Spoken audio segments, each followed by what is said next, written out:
Assalamualaikum warahmatullahi wabarakatuh, sahabat hijau dimanapun teman-teman berada. Semoga pada kesempatan kali ini teman-teman selalu diberikan kesehatan dan kebahagiaan teman-teman. Nah sahabat hijau, pada kesempatan kali ini saya lagi berada di kebun mini, kebun durian yang dimana ini cuma ditanami beberapa pohon, yaitu sekitar 25 pohon teman-teman, karena ini cuma luasan mungkin 300 tumbak ya teman-teman.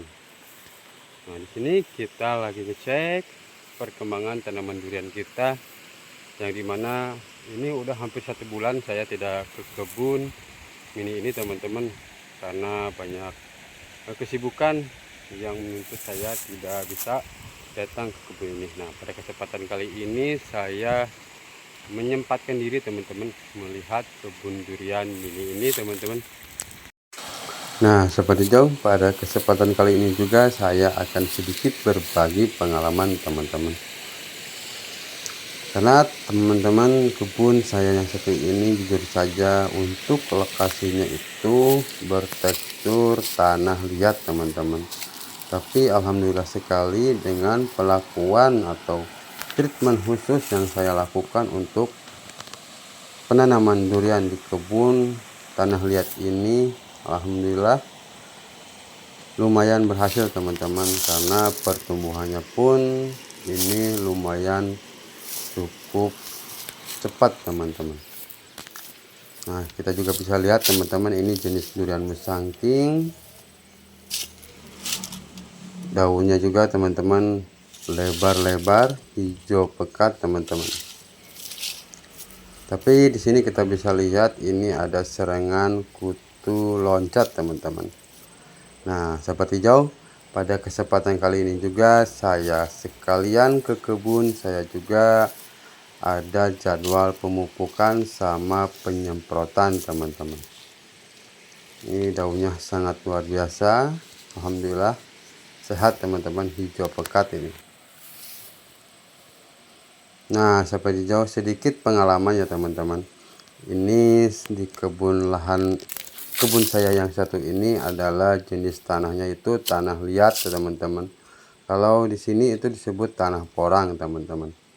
Nah supaya tanaman durian bisa bertumbuh secara optimal teman-teman, saya di sini menggunakan sistem busut atau penanaman dengan menggunakan atau membuat gunungan tanah teman-teman.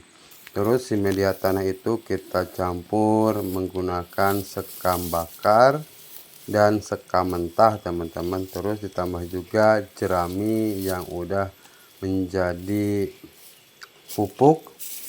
Nah teman-teman, satu lagi yang sangat penting yaitu penggunaan kapur dolomit teman-teman.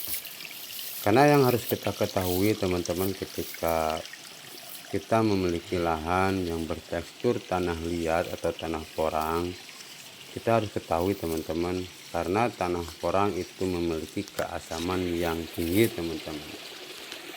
Jadi biasanya saya ini memberikan aplikasi kapur dolomit itu per 3 bulan sekali teman-teman, untuk khusus di tanah liat teman-teman. Alhamdulillah teman-teman, ini bisa kita lihat daun duriannya itu hijaunya hijau pekat teman-teman, sangat hijau dan mengkilap teman-teman. Nah sepertilah teman-teman, sebenarnya sih banyak cara teman-teman untuk supaya tanaman durian kita ini lebih sehat di tanah yang bertekstur liat seperti ini teman-teman. Tapi salah satu cara yang saya lakukan juga itu alhamdulillah teman-teman membawa dampak yang baik bagi tanaman saya teman-teman. Alhamdulillah tanaman pun bisa tumbuh dengan subur dan sehat teman-teman. Terlepas dari itu juga teman-teman, pemupukan dan penyepraian kita wajib melakukan minimalnya 1 bulan sekali teman-teman, dengan menggunakan pupuk NPK berimbang, ditambah juga dengan karate boron, ditambah juga asam amino dan asam humat teman-teman. Jadi supaya ada penyeimbang bagi tanah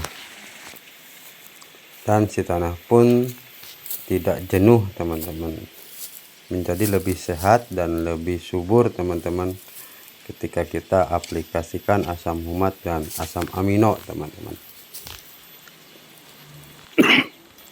Dan sejujurnya teman-teman, ini saya belum pernah memberikan pupuk kotoran hewan, dan rencananya pun saya akan berikan aplikasi kotoran hewan itu ketika tanaman durian saya ini udah berumur 2 tahun teman-teman. Nah sahabat hijau, ini pupuk yang saya akan berikan pada kesempatan kali ini. Saya menggunakan NPK 1616 dari Patani, dan yang kandungannya itu teman-teman unsur hara makro dan unsur hara mikro. Ini sangat lengkap sekali teman-teman, sangat baik bagi tanaman teman-teman, karena ini komplit makro dan mikro. Nah di sini juga saya tidak pernah lepas pemberian juga Karate Plus boron teman-teman. Kita campurkan dengan pengaplikasian secara ditabur, yaitu perbandingan 3 kilo NPK dan 1 kilo Karate boron teman-teman. Kita aduk secara merata, terus kita taburkan ke seluruh atau ke bagian tanah di sekitaran tanaman kita teman-teman. Karena di sini masih musim penghujan teman-teman, jadi aplikasi pada kesempatan kali ini dengan secara ditabur teman-teman.